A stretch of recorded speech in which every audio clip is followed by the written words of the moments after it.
Hey guys, remember when I very publicly said I wouldn't touch this game anymore?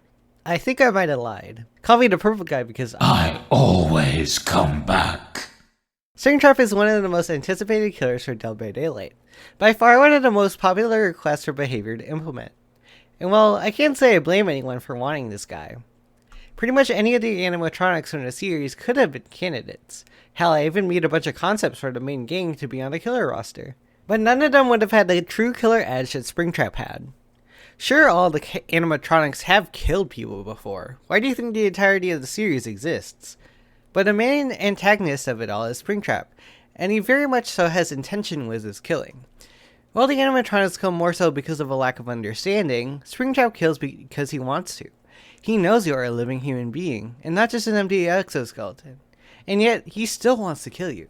So that is why he is here, because the others would have had to take a bit more convincing. Here it's just, kill. Okay. Also, I looked into the lore a bit while waiting for the queues to not be longer than a football field, and none of this is canon. I checked, he got yoinked into the fog basically sometime near FNAF 3. You can put down your theories, Dead by Daylight doesn't fit anywhere on a timeline. Whew, thank goodness. Before we talk about why Springtrap is so important to DBD, let's first discuss his kit, because I need a way to pad out this video length while also being snarky towards you all. Is this entertaining? Yes? Good, now sit down. Springtrap is a blend of a few different playstyles, and its power revolves around two things, his axe and his security doors. And while you can separate the two of them, they still have some level of interplay only comparable to an up and down relationship. The axe is his chasing power. Many people liken him to ranged killers like the Huntress, and while he is, he also isn't. Unlike the Huntress, he doesn't get 7 of these fire axes. Instead, if he misses his one axe, it embeds itself into the environment until you retrieve it. And no, you do not have to physically go to it. It disappears in your hand like Thor's hammer. Also, unlike the Huntress, you don't really get to snipe with this axe, as it falls like a rock. While this does make it bad at longer distances, while on chase you can do some pretty nutty things with it, like hitting over tall walls. And no, I don't have good b-roll of this. I'm a critic, not a gamer. If you miss it like I do, you get a small area of effect that reveals people inside of it for a few seconds, as well as any other effects if you add some trinkets on top of it. The other part of his power is the security doors, of which there are 7, 1 for each generator. I'm betting at least one of you didn't know that there are 7 generators in these maps, even though you only had to repair 5. And let me tell you, you're about as good as I was a while back. These security doors are open to both Springtrap and the survivors. They allow for easier traversal across the map. Springtrap benefits from a short undetectable effect after exiting these doors, while survivors can use the doors to also spot Springtrap and reveal his location to the team. You all that? Good, because I'm about to throw another word sandwich in your mouth. Hope you're hungry, it's a ham and Swiss. After Springtrap exits the door, he loses his terror radius in red stain for about 30 seconds, allowing him to jump scare survivors not paying attention. It's a really long duration too. 30 seconds is a lot longer than some people think. It's about as long as checks notes. Joke about I'm not gonna say all that. Survivors can spot Springtrap on the cameras that are on these doors, and if they hold their vision on Springtrap for long enough, his aura is revealed to everyone on the survivor side, meaning any survivor can see him through walls.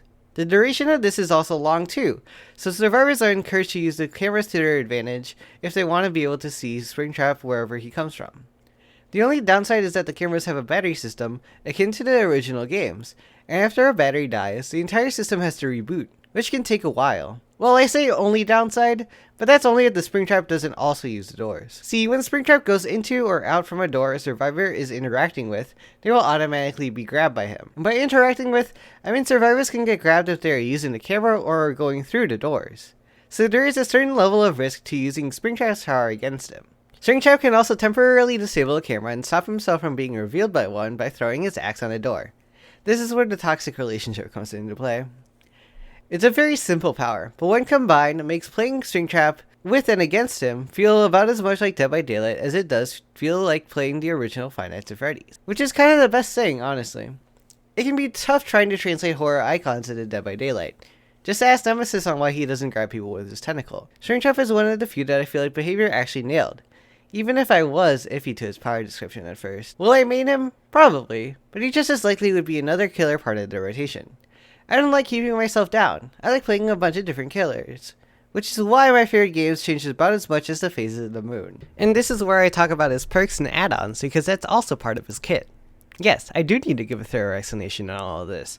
Otherwise, YouTube comes in sassy on the back for not holding all you hostage. Explaining these things to you. Haywire is a perk that activates when any exit gate reaches 80% progress. Once there, it causes that exit gate to regress if a survivor hops off of it. And it sounds cool, as you've never seen exit gate regression before. But it takes about as long to open an exit gate as it does to watch a YouTube ad. So survivors aren't really obligated to hop off of exit gates unless you come and give them a reason to. This only really counters 99ing the gate, and barely at that. It only takes a few extra seconds to get it back up with this perk active. Help Wanted is a perk that allows you to mark a generator by kicking it. Once that generator is completed, you have less cooldown after swinging your weapon at someone for 90 seconds. This one didn't wow me all that much either. A similar perk, Machine Learning, gives you Undetectable and Haste at the same condition. And you're just gonna give me a faster cooldown animation? Nah, we can't be doing that. Phantom Fears, I feel like is going to be the only good one, as it causes the first survivor to look at you while they are in your terrace to scream and reveal their aura for a brief second. Then it goes on cooldown. This is basically force feeding everyone's scene partner except you get to see their aura for a change. No more Steagles ruining your match for you. Well, more than they already did. No one is going to be running Calm Spirit or Harden unless they really hate Doctor for some reason. So you get the full effect of this perk pretty much every time. And it's going to be useful for fighting random people around the map. Though you have to use this intelligently if you're using a Springtrap, as considering he has Undetectable after exiting a door, this perk will not work due to the Undetectable status removing his terror radius. I think this perk will fit quite nicely in the meta we already have. It's a good way to cut down on those moments where you just can't seem to find anyone. And it allows for better pressure in key moments of the match. Next, we have his add-ons, and they're some of the most unique ones we've had in recent memory. One of them allows you to see the repair progress of every generator in the map, so you can know where to teleport to and give these stubborn survivors a piece of your mind. One of them allows you to throw an axe through a door and have it come out the other side, which will only really work if survivors go near these doors, but it's a really funny thing to just get whacked by a fire axe out of nowhere. You even have a few haste add-ons that make it chase a mad dash to get the effects, as everyone benefits from the haste if they are within the add-on's area of effect, depending on which add-on it is. The Eries are pretty cool too. One just lets you straight up give your terror radius to your axe, allowing you to corral survivors away from certain places. The other one just straight up blocks pallets after you exit a door, just like Bulbapedia, except you don't need the blood transfusion. It used to also block windows, but apparently that was just too cool for Springtrap apparently. It might be hard to give perk builds for this guy, as he can just do so much with the power in mind. Run a stealth build, run a gen regression build, run a screaming build. The world is your oyster, and who am I to tell you how to crack it open? I can barely open lobster legs myself. Now let's talk about this video's title, because I'm sure you're all mostly through the video and wondering if you just got clickbaited. Nope, I come through with my promises, I swear. Springtrap is the most important killer to come to Dead by Daylight, aside from Myers for obvious reasons. But why? Mostly because this chapter is why I believe behavior fixed up their act in the first place. A lot of Operation Health was motivated by the announcement of FNAF coming to DBD. I mean, with player numbers like this, you better hope that you make your game as presentable as possible. FNAF coming to Dead by Daylight was one of the first chapters in a while to genuinely give me excitement. Mostly because more eyes would be on Dead by Daylight. More eyes that probably never played the game before, and more eyes that would be inclined to try it because of the big IP.